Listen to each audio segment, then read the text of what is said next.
So during the next 2 days, we'll have great sessions on sort of how to think about financial regulation, how financial regulation affects the economy, and what we can do together to improve the way that financial regulation works.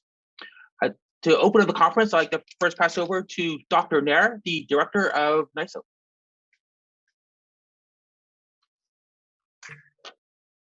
Okay, good afternoon and good morning to everybody once again.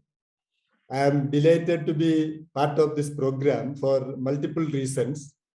One thing, we are associating with the London School of Economics, which is 26 years old, and with the Systemic Risk Center, which is little younger than NISM.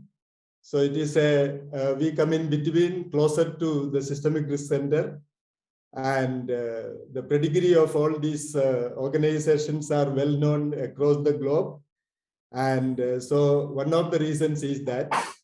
But let me tell you, some of you may be aware, some of you may not be.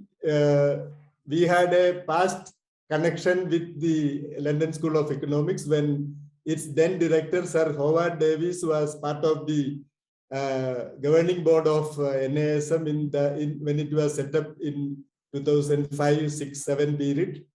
And so that is that's a beginning which I didn't know how it did not continue in its track.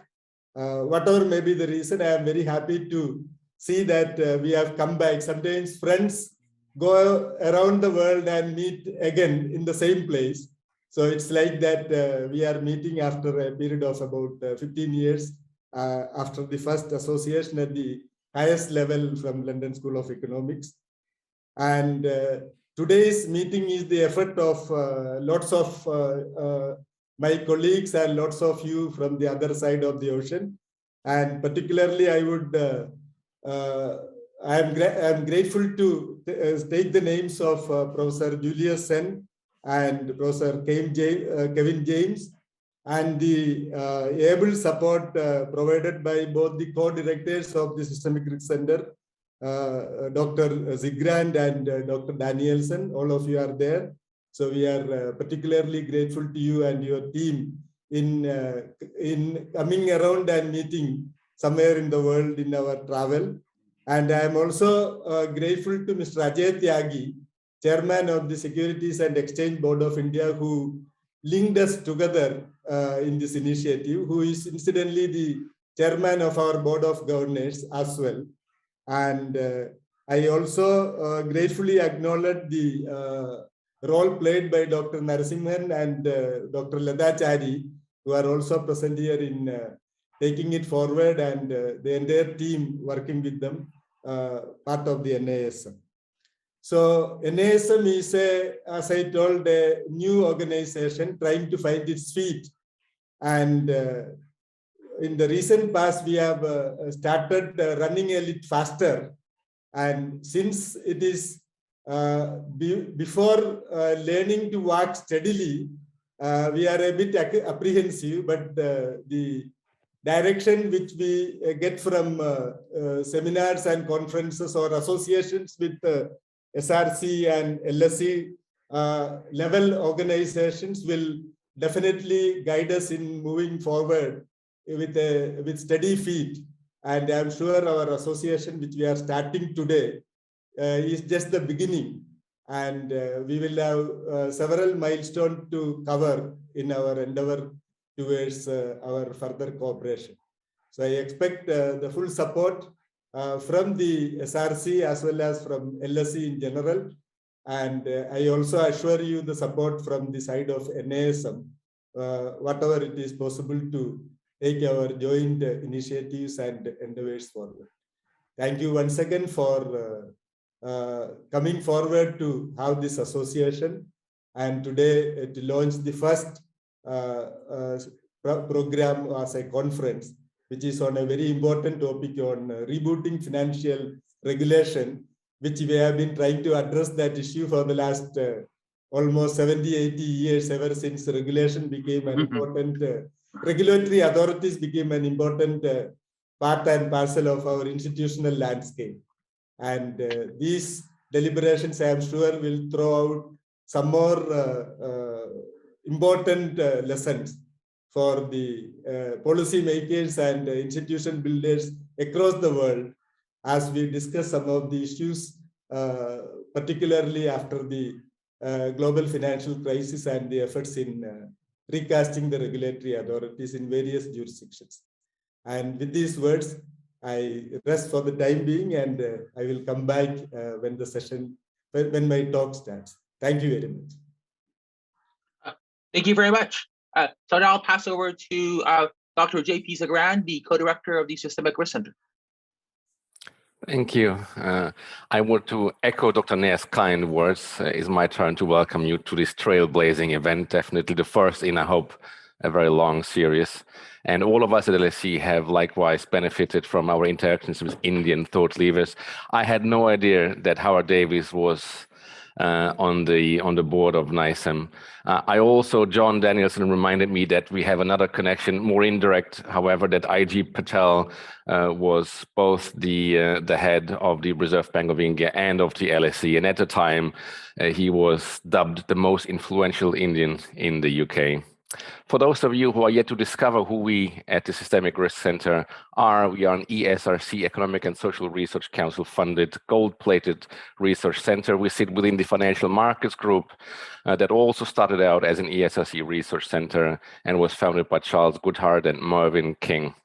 Our mission here is to study any risks that could cause the economic and financial system to not work properly. Systemic Risk Center in the sense of anything which could make the financial and economic systems not work as they should. One idea that is on which the Systemic Risk Center is built is the idea of endogenous risk. The idea that risk is not just an asteroid hitting Mumbai or the city of London, but is more the interactions between the people, the feedback effects across institutions and people who can magnify, amplify shocks. And a little bit like in a Greek tragedy where the actions taken by the actors to prevent the bad outcome is through some series of endogenous connections in the end leading to the precise outcome they were trying to prevent in the very first place.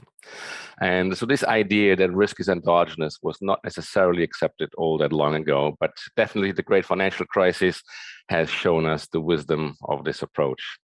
Hopefully this event too will lead to a better understanding of the endogenous transmission mechanisms.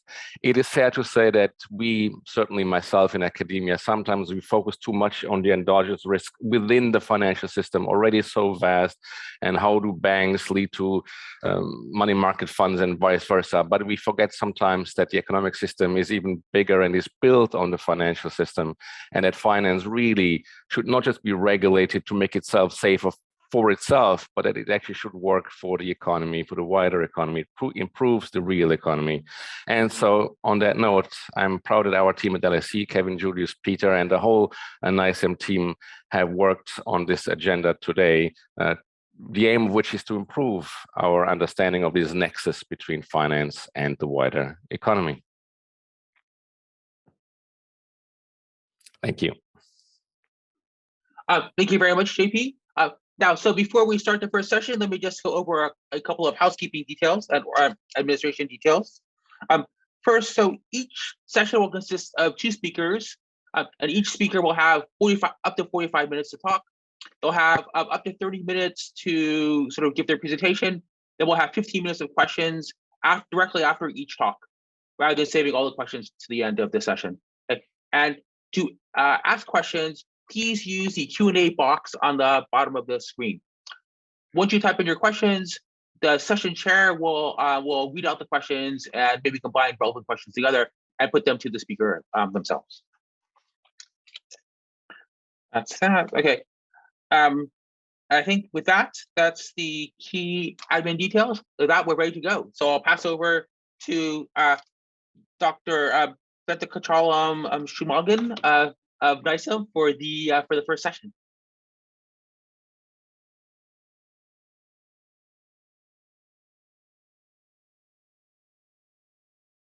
Dr. Shanmugam, unmute yourself. Yeah.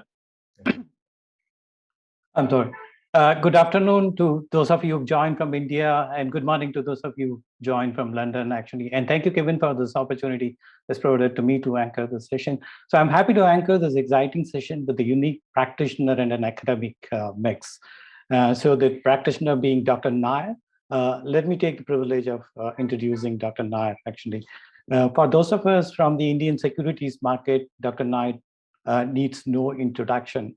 And Dr. Nair needs no introduction, having been a member of the Securities Appellate Tribunal between 2016 and 21. So I'm glad to let you know that, let you all know that he's currently leading the National Institute of Securities Market as its director.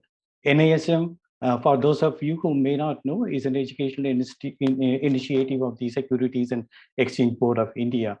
Before his stint at the Securities Appellate Tribunal, as an officer of the Indian Economic Service for about 31 years, he held various positions with the Government of India, including as Secretary of the Financial Sector Legislative Reforms Commission.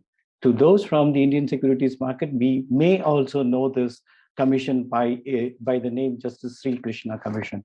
So at FSLRC, which is the Financial Sector Legislative Reforms Commission, he was involved in substantive policy, law, institutional reforms in the financial sector that particularly resulted in one, a brand new bankruptcy law, two, the reforms in commodity derivative market that culminated in the merger of the Forward Markets Commission with the Securities and Exchange Board of India.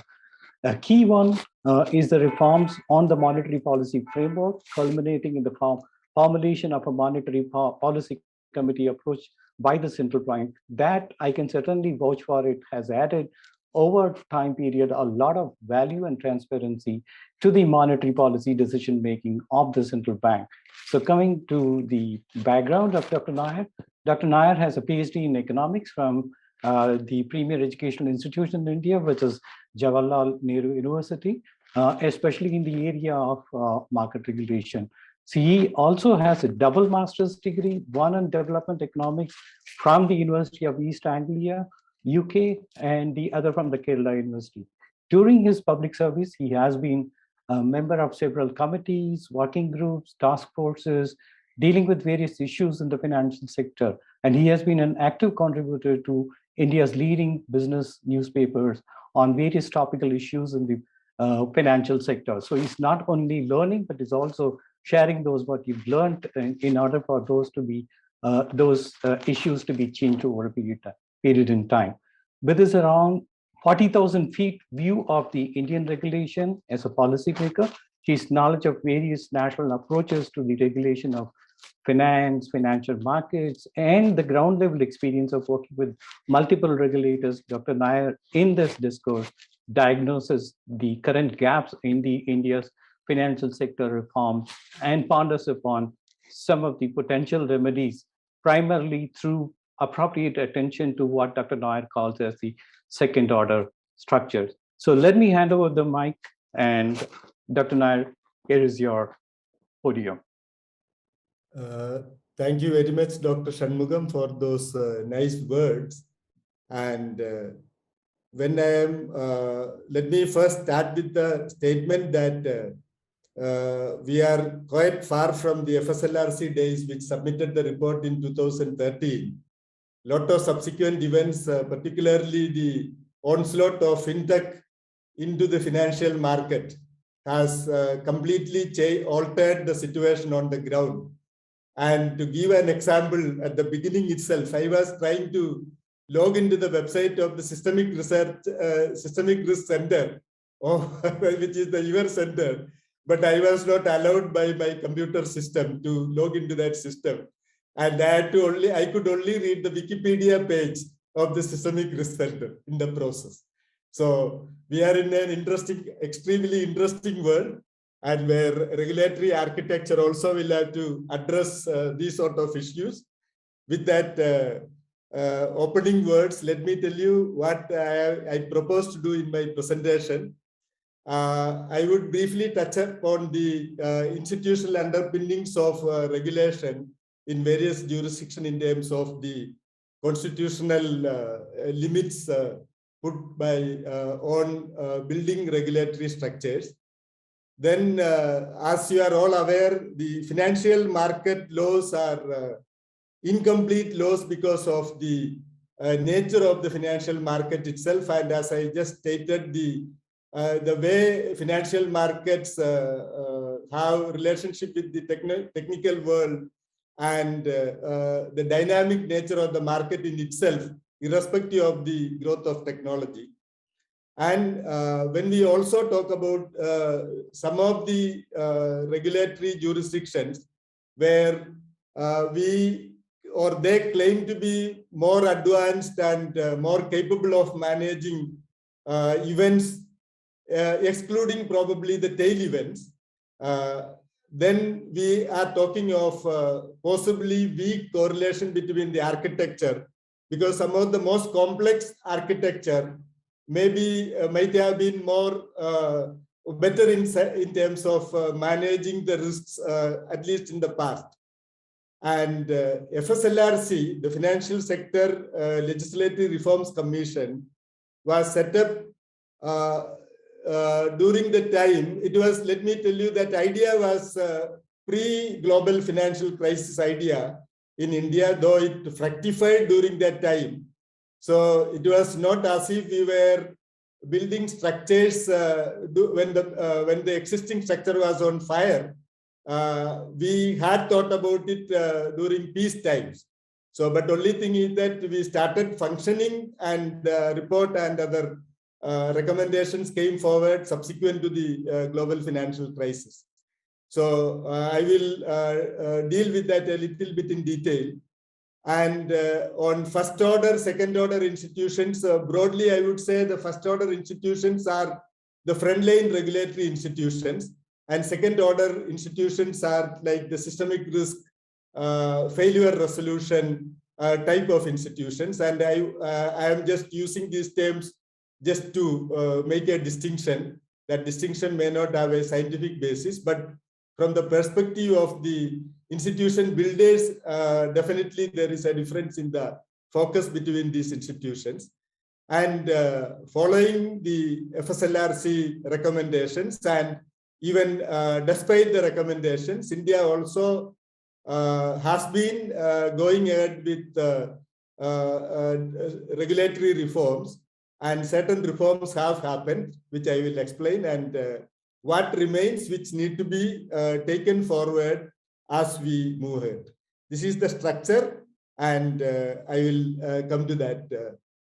Some of the slides I will explain in detail, at least some of the points, and the rest I will only just glance through and leave it, because this is a well-informed audience. We don't have to explain everything. So as I told, regulatory architecture everywhere is an imperfect structure, and very often under construction and reconstruction. You have the example of, say, in US in 2002, you had Sarbanes-Oxley. In 2010, you had the Dodd-Frank Act, and in 2017, you have the Financial Choice Act. In the UK itself, the well-recognized Financial Services Authority was broken up within a period of or just after a decade, and a lot of subordinate legislations have been brought up, all these things. So one of the reasons for the incomplete nature of regulatory architecture is the constitutional provision, whether it is written or unwritten, like in the case of the UK. There are already agreed upon principles and practices in such situation. So like a federal structure may have certain restrictions imposed by the constitution. You may have federal legislations as well as provincial legislations. Classic examples are that of the US and Canada, for instance. And in a quasi-federal system like in India, things get a little more muddled. And a good example here was when we embarked on the path of reforming the commodity derivative sector regulation. We faced that problem because a lot of the physical commodity ecosystem comes under the provincial jurisdiction, while the financial part of that comes with the union powers. So we have these sort of situations, and apart from the rigidities being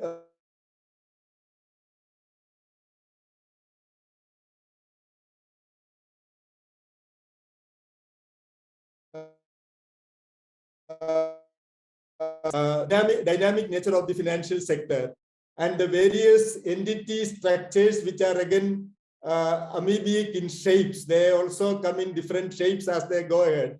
Like the classic example is now the technological revolution bringing in app-based lending and lot of digital lending operations, digital currencies.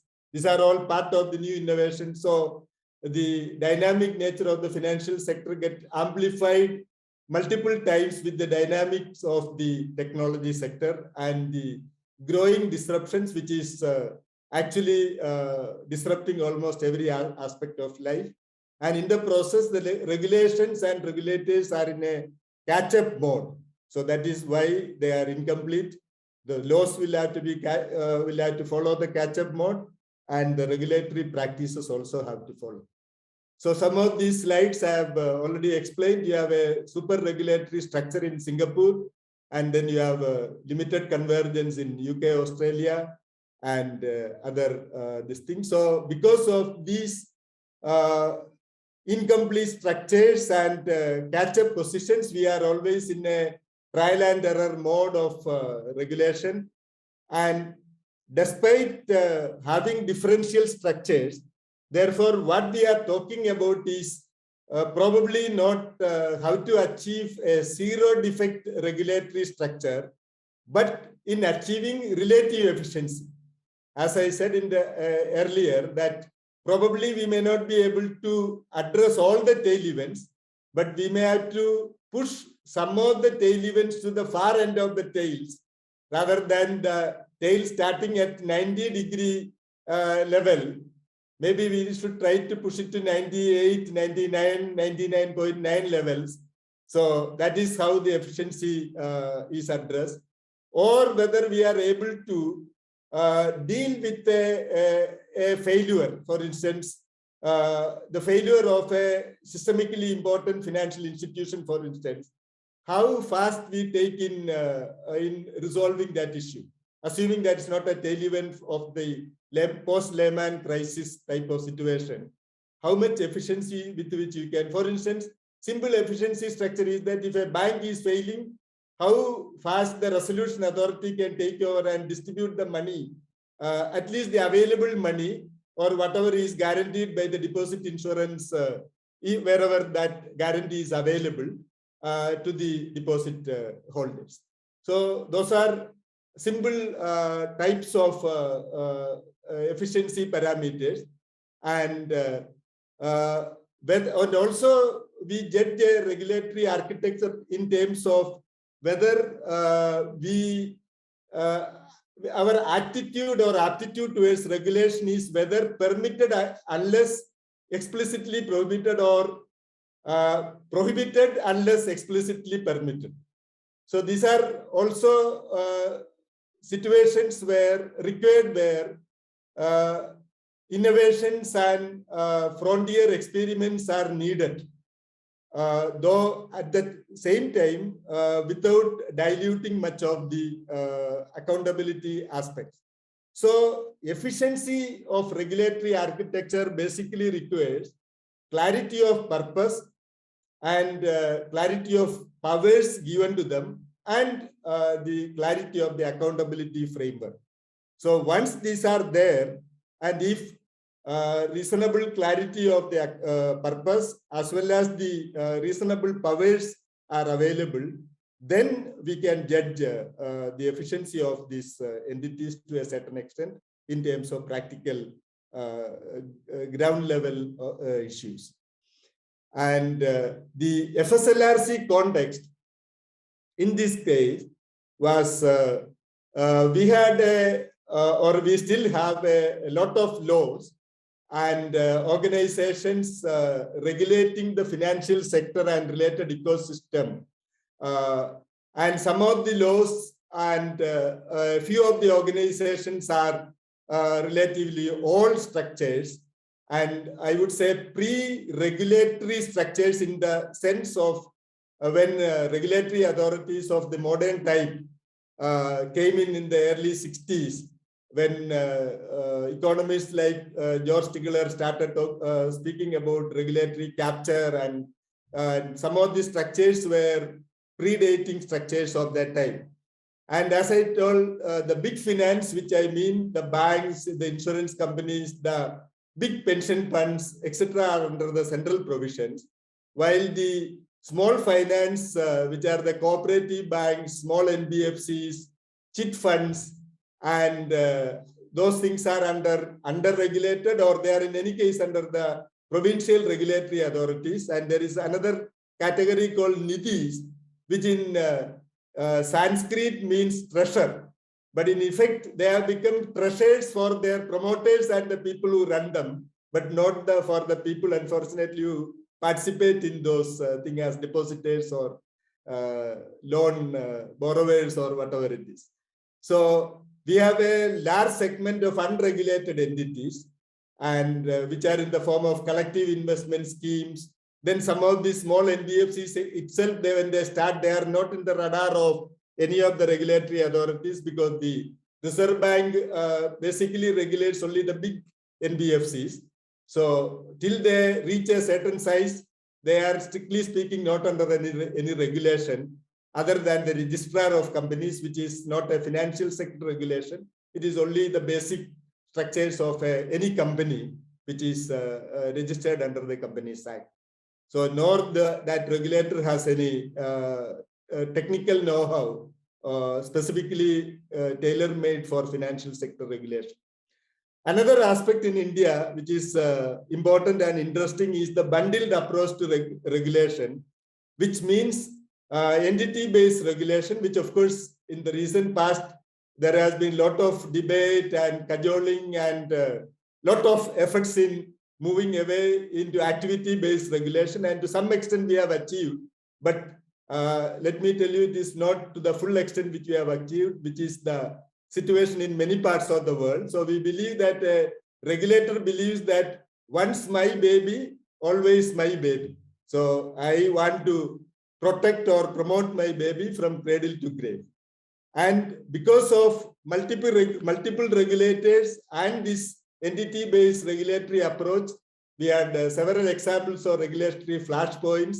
What type of a product, whenever a product comes into the market, whether it is to be regulated by me or by they. A classic example again is that of electricity futures, when it was introduced by some of the electricity exchanges, new exchanges which were floated about 10 years back.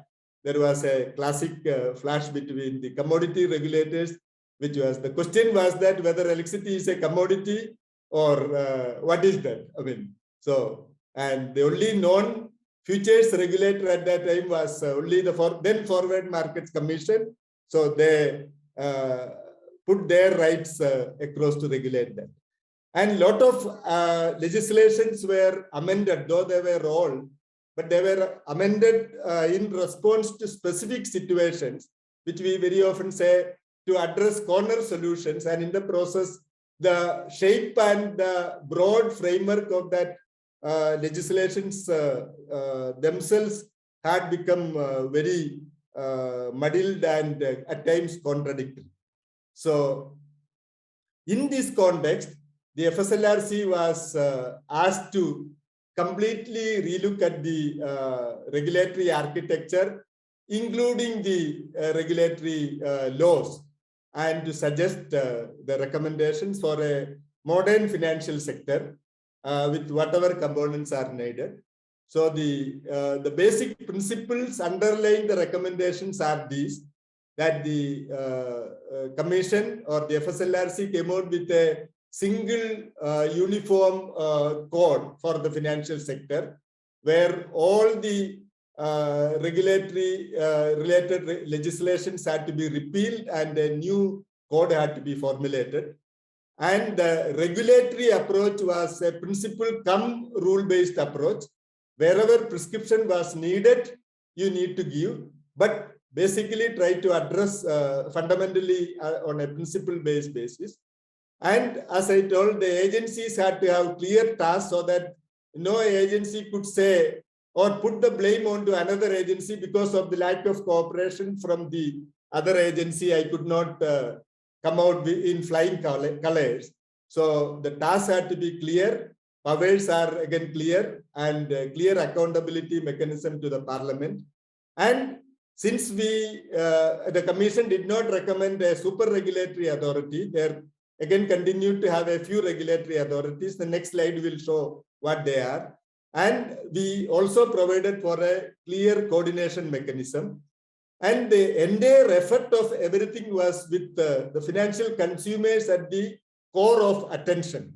So everything was done for the benefit of the consumers, not for the benefit of the agency or any particular entity like market making. Some days we come into contradictory views that once an exchange has been given permission, for instance, then business development in the exchange also becomes the responsibility of the regulator, sort of indirectly.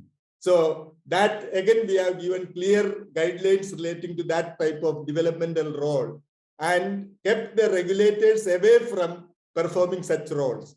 So, and a 360-degree model of regulation, by which what I mean, we recommended a two-entity model where one regulator would regulate, for instance, banking and payments, and the entire other financial services activities would be regulated by a second regulator, so that no entity would be unregulated and no entity would be over-regulated. So that's a 360-degree model we recommended. And again, a risk-based approach to the intensity of regulation, where when we start, say, a startup, what is the degree of regulation needed? We may start with that, but with a clear indication at the beginning itself, what would be that graded regulatory structure? Not that there will be a bargaining subsequently. You gave me all the tax breaks and no listing very light touch regulatory structure to start with. After 5 years, you are after me. No, the entire regulatory architecture would have to be told in advance, but then you go ahead in a relatively lightest manner. And again, as I told, like minimizing the conflict between to develop and to regulate tasks and ownership neutrality. Another thing which in many of the emerging economies, you have a lot of public sector or parastatal entities which get at sometimes favored treatment or which claim favored treatment, which we try to minimize that sort of a situation. And so ownership neutrality was also one of the cardinal principles on which the commission recommended. So this is the structure of the regulators and related agencies. All of them cannot be called a regulator. That is why I am saying that the frontline structures are the regulatory authorities, and the rest of them, including the subordinate legislation, which is another distinction I would make. So Reserve Bank of India, the central bank, the standard central banking functions like monetary policy and foreign exchange, external relationship, whatever it is. In addition to that, as regulatory function, banking and payments, and a unified financial authority as regulator for all other financial services. Then a Financial Stability and Development Council for addressing systemic risk, development and coordination, and a resolution corporation for failure resolution with extreme speed. That is where the main thing depends, unlike in an insolvency framework, where we had 180 degree, 270 degree, 180 days, 270 days type of time frame available. Failure resolution, particularly of banks, etc., had to be addressed over the weekend, as you are aware, and that sort of an entity was needed. Then a common financial consumer redressal agency.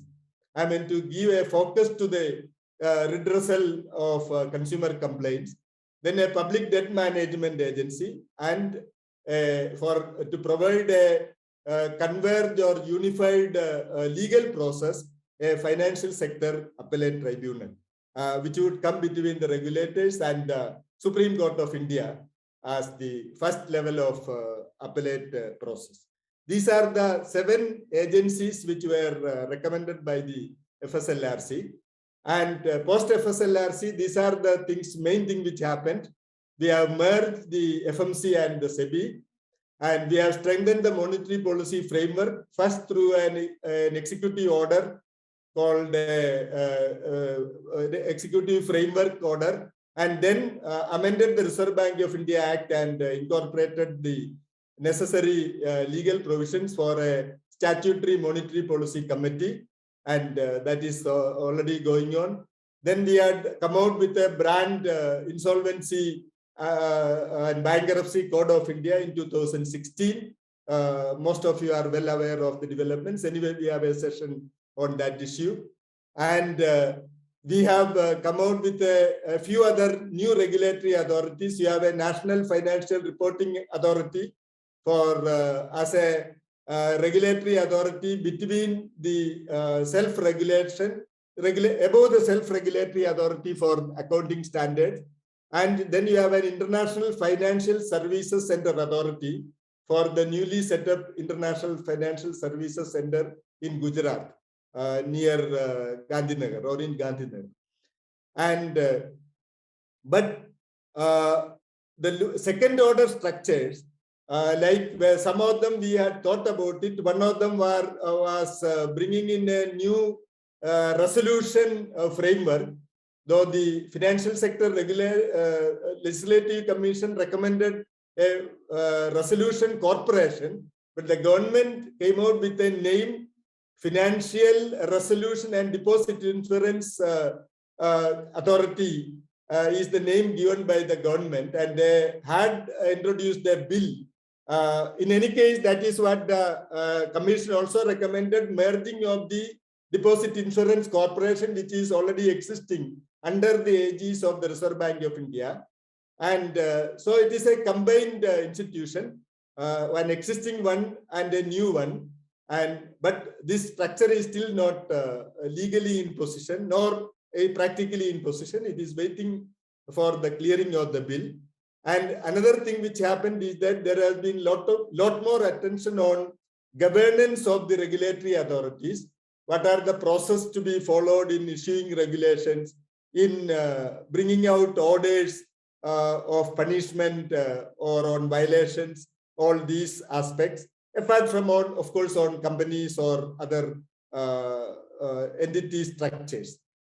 And in second order institution, as I told, we have a systemic risk not well established, failure resolution not well established, financial sector appellate tribunal is not in existence.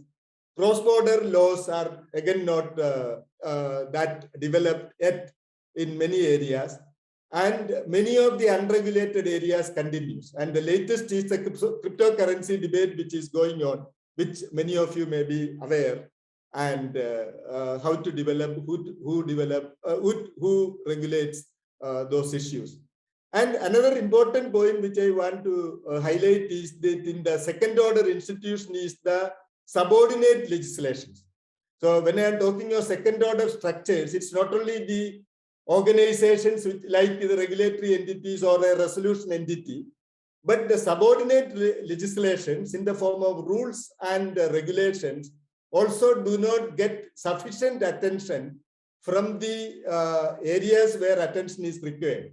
So in the process, you have a heterogeneous approach to bringing out regulations, too fast changes to regulations, creating a lot of uncertainties in the market.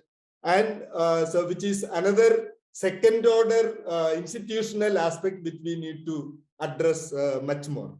Then there are also issues because there is still a large vacuum of unregulation, where a lot of small entities continue to mobilize funds and they are not under any regulation. They incentivize or induce the financial investors by offering extremely high rates of return. And in the process, and at the same time, there is an increasingly rigid or tightening of the regulated sectors. So there is in the process a migration of savings happening to the relatively unregulated sectors. And that is a major area of concern. And also the absence of the secondary order issues in the institutional structure. So what we need is the adequacy of the institutional structures and heightened or enlarged cooperation in an institutionalized manner. And by getting the institutions as well as the right attitude. So the basic philosophy of the market has to be clearly articulated, and then getting the right institutions for that. Thank you very much for your patient hearing. And I am here for taking any questions. Thank you very much.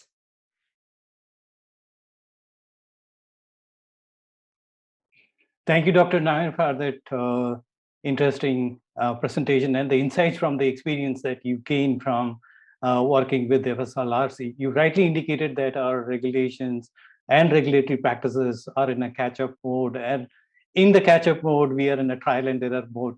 I hope we are progressing pretty well, actually.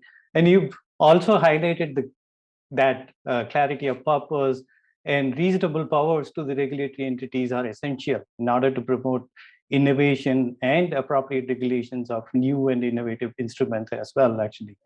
You also indicated that shadow banking, which may not be systemically significant, are worth noting in terms of them being out of the regulatory structure in terms of the regulatory gap that it has created, actually. So while I couldn't see any questions from the question and answer box, maybe let me take the liberty of some questions which came in my mind as I was hearing the presentation, actually. So you also indicated about multiple regulators, and that leading to regulatory flashpoints, especially me versus they and things like that.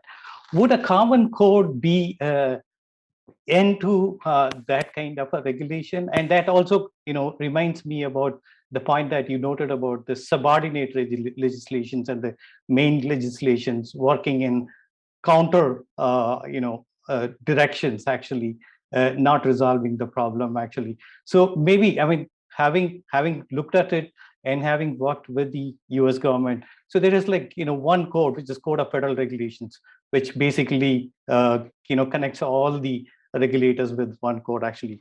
Is it the view that FSLRC had opined in terms of filling up these regulatory gaps or avoiding regulatory flashpoints? Yeah, that's what was perceived. To explain the point, the advantage of one code was or is multiple. One is that it lays down all the requirements for a regulatory authority, irrespective of what or which is that regulatory authority.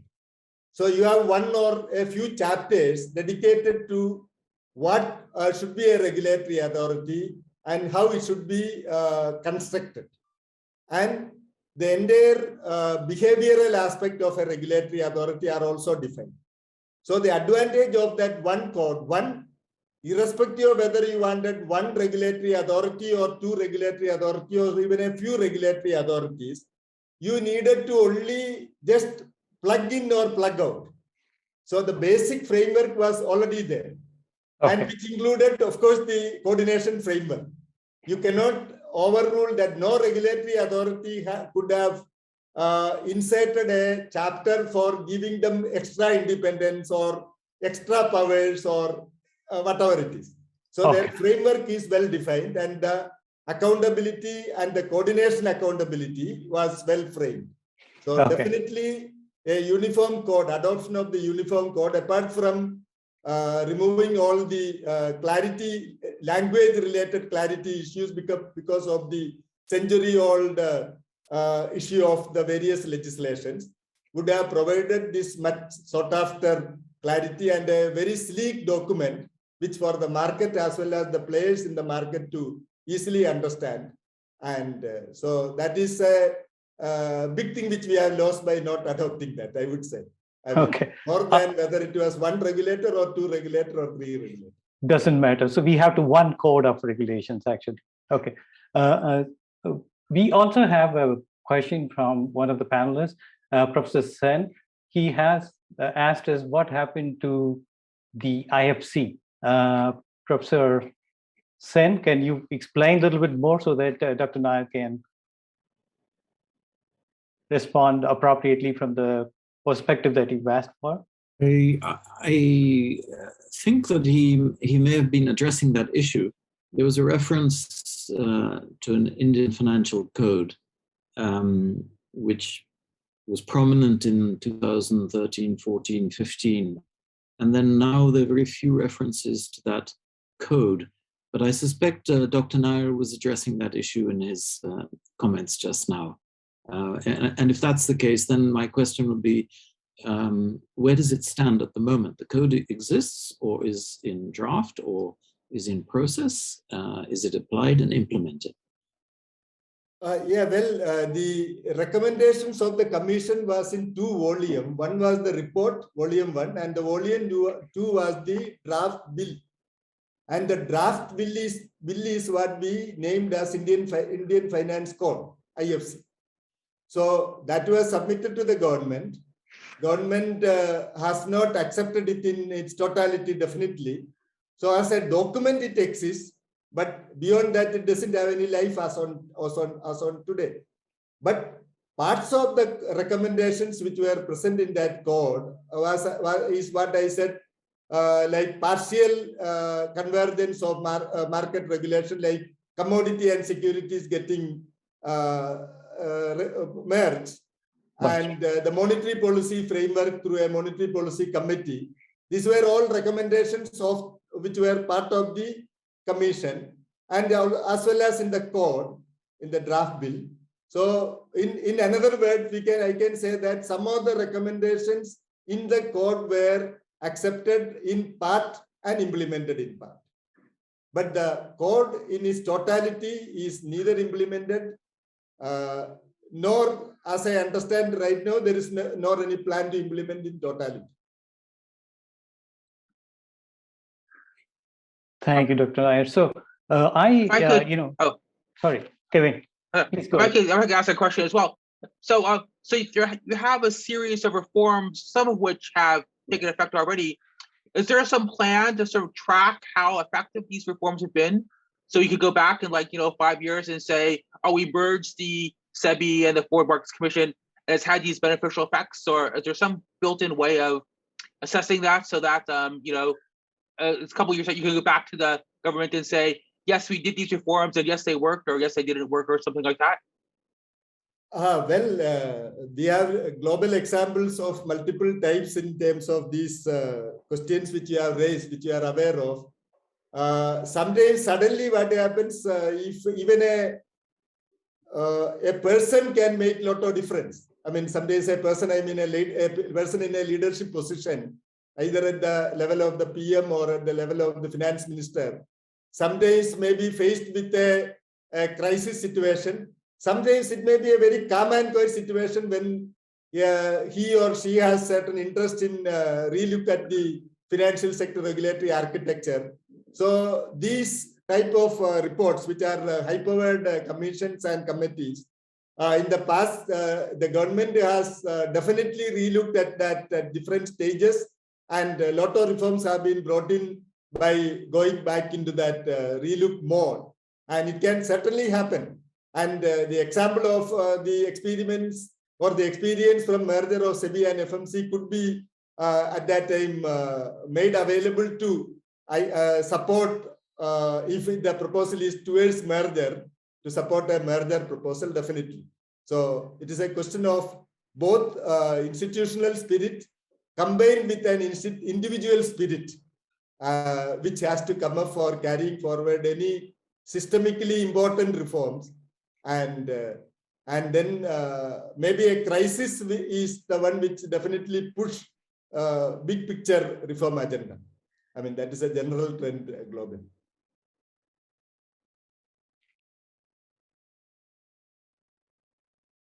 Do you have any follow-up questions, Dr. Kevin? Sorry, no. Thank you. Thank you. Okay.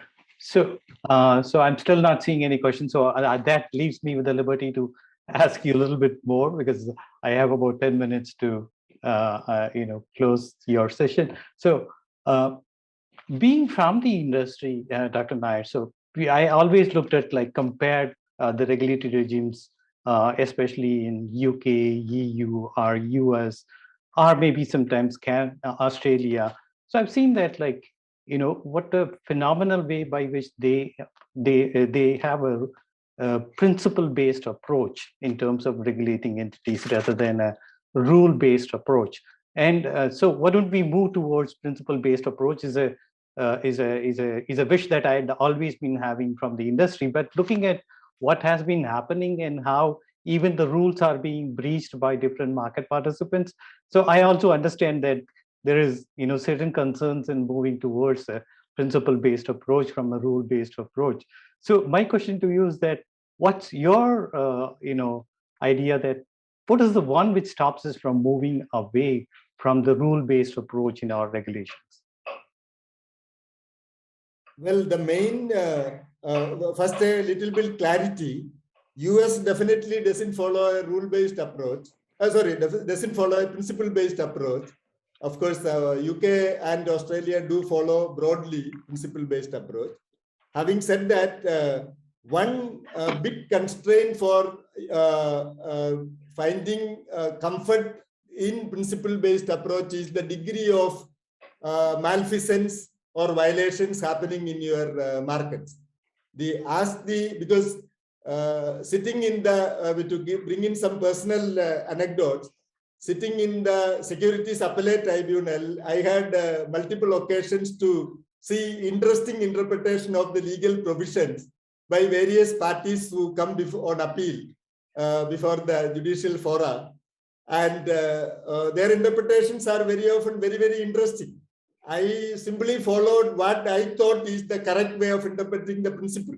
And I don't want to take names. In fact, I took names of any country or person or any entity very carefully, because I don't have either an insurance against a public interest litigation coming up or a class order coming up, nor against any defense mechanism against trolls, which will come in millions, and this thing particularly after this sort of a conference. So I was very careful in taking names of only some countries, particularly when I am only telling factually correct things. So, and no entity names I have taken. So in the context of India, there are also where I am more familiar with when it comes to particular entities. There are some well-known entities who have taken this sort of my interpretation argument. So my interpretation is that, for instance, this sort of a class of equity if we promote, will reduce the stakeholder of the promoter type of argument multiple times, both before the Securities Appellate Tribunal and then being an observer of what is happening otherwise in high courts or in Supreme Court or in other regulatory authorities like Reserve Bank. I have come across so many times. So that's why even when a prescriptive form of regulation is there, people walk between the lines of the prescription. So when people walk between the lines of prescription, where is the ground for principles? Principles are high order commandments, like it is like the 10 commandments or 7 commandments or whatever it is. And for people to understand that commandments, particularly when you are not observing, so that is again another thing which we say, the character has to be judged what one does during when there is no light. So I mean, there are so many principles which have to be pre-running the principles of financial regulation. So if you are basically a principle following society, we can have a lot of principle-based regulation coming in. If you are a rule of law follower, if you basically follow a lot of, like even when we were in UK, I was very surprised to see, even if there are only 2 people in a bus stop, they form a queue of 2 people. While in India, we used to have 200 people, but the queue, I mean, if you have traveled in India, I don't have to describe, but I'm not putting it as a blame in any way, because there are very substantive reasons why it is happening in India, because it's sometimes a matter of life and livelihood.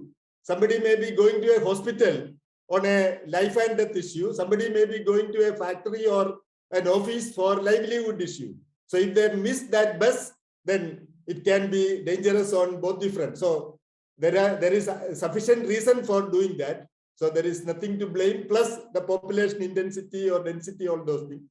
So what I'm saying is that if you are then another difference I would make, if you can alienate pure crimes of the type that siphoning of funds deliberately by the promoters or the person who is the soul of the company or the soul of the entity who runs the entity, etc. If you can deal with that as pure crime, not a financial sector issue asset, I mean, arrest them, you have sufficiently strong criminal jurisprudence to address that issue in that way. And financial regulators can, of course, additionally take civil action against them in addition. What I'm telling is that there is a difference between pure crimes of that type or a violation of a financial sector regulation, for instance. A violation can happen on account of lack of much attention also sometimes. And as I told you, I thought, I mean, sometimes some people would think that way also. I mean, like one instance I can tell you now that some time is there. A corporate chairperson was charged with an offense by the SEBI, saying that he talked up the market. So the question was that he was asked by a journalist whether you have any expansion plans and what sort of an expansion plan you have if you have some. I have a lot of plans, like if I find anything good to acquire, I will be doing that. Mark the word, anything good to acquire, I will be doing that. So his company share price increased marginally, so a charge was made, and this was, so they're saying that he talked up the market and it was a fraudulent and unfair trade practice act. This was the charge. So it came before us, and we what is called juxtapose that thing with the reasonable degree of freedom which you need for even if you are a corporate chairman. So, and found that that sort of non-specific sort of statement from the topmost person of a company need not invoke the arms of law, particularly from a fraudulent angle. And though there was no market disequilibrating situation in any case happened, a marginal change in prices had happened. So what I'm saying, you have to distinguish between pure crimes committed by entities who are, like in the Companies Act everywhere, probably there is a class of entities which are supposed to be created for committing fraud. I mean, in fact, that is the term which is very often used. So purportedly created to commit fraud, and that type of entities or a pure crime of that type has to be distinguished and penalized heavily. Then we can actually soften the hands of the regulatory authorities and ignore a lot of soft mistakes, I would say, or maybe with a warning at times, and we can have a graded approach to regulation, that sometimes what we call a pyramidal approach, or a responsive regulation, that which we say that a powerful entity need not shout or need not fire always, though he or she has a gun with power to do that. Yeah. Thank you, Dr. Nair. That was very insightful, actually. So I can deduce that we'll take a lot of time to go towards a principle-based approach, actually. I think I have the liberty, Kevin, to steal away 5 minutes from the interval. And so there are 2 questions, which is from the panelists, actually. One, Professor Danielson had straight away put it on the Q&A box, in the chat box, actually. does the type of legal system like common law in some countries affect the prevalence for principle-based regulation? Does the type of legal system like common law in some countries affect the prevalence for principle regulations or principle-based regulations? I should acknowledge my limitation in answering that question. My own understanding is that possibly common law jurisdictions have a tendency to go for a softer approach to regulation, though may not be purely principle-based. In fact, I would say that there is not a purely principle-based regulation anywhere in that, in terms of a few commandments type or even with some description. But definitely there is an element of a detailed description, at least in some areas of regulation. But what common law jurisdictions would have done is that because of the centuries of development in the common law framework itself, it would have leveled the playing field a little bit in bringing the ground or conditioning the ground reasonably well to develop that sort of an approach. I can put it that way, beyond going into the details of the common law jurisdiction issues, which I am not, though I worked in as a technical member in an appellate tribunal, my grounding in law is not that good to give a detailed answer. Thank you, Dr. Nair. So, Professor Zaran, do you have any questions?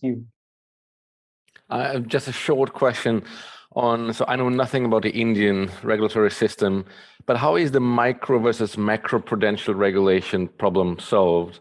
And have you seen that there is the will to lean against the wind? One problem in macro is one has to lean against the wind. And we have seen in Europe, at least, some of these counter-cyclical measures, regulators still have difficulties actually doing anything counter-cyclical. There's a hesitancy to actually do that. What is your experience on that front? Yeah, well, the systemic risk regulation, which I have talked about, and the authority given to the FSDC, Financial Stability and Development Council, is the answer to the macroprudential regulation. In fact, they are supposed to be the systemic risk regulator, which addresses the macroprudential issues.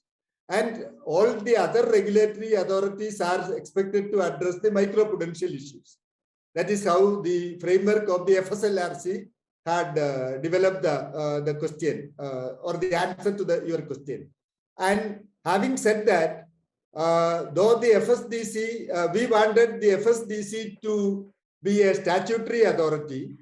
Subsequently, it was decided that, I mean, of course, we had a lot of in-house discussions and meetings on how to take forward the recommendations of the FSLRC.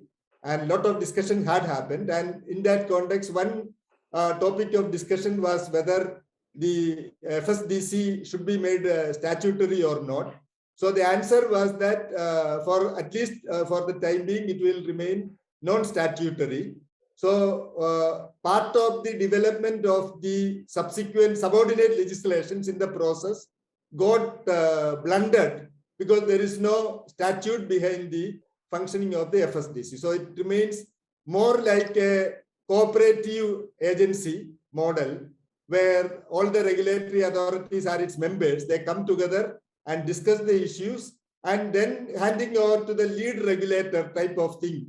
Like if it is a macroprudential issue, generally now it goes to the Reserve Bank of India, for instance. And if it is any other issue, then to the respective sectoral regulator.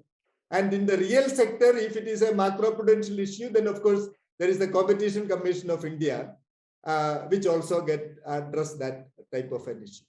So systemically, now this is how it is addressed. But the agency which is supposed to address it in a much more systemic manner, enabled by a law, has not been enabled in that sense. Is it okay? Has it answered to some extent? Yes, thank you. Thank you, Dr. Nair. So I've taken too much of time than what you've been given, actually. Thanks a lot for the excellent explanations and walking us through the efforts of the Indian government and putting up the financial system together and integrating the regulations and writing down the code of laws and things like that, actually. So pretty much insightful, actually, and being appreciated by one of the participants as well in the chat box.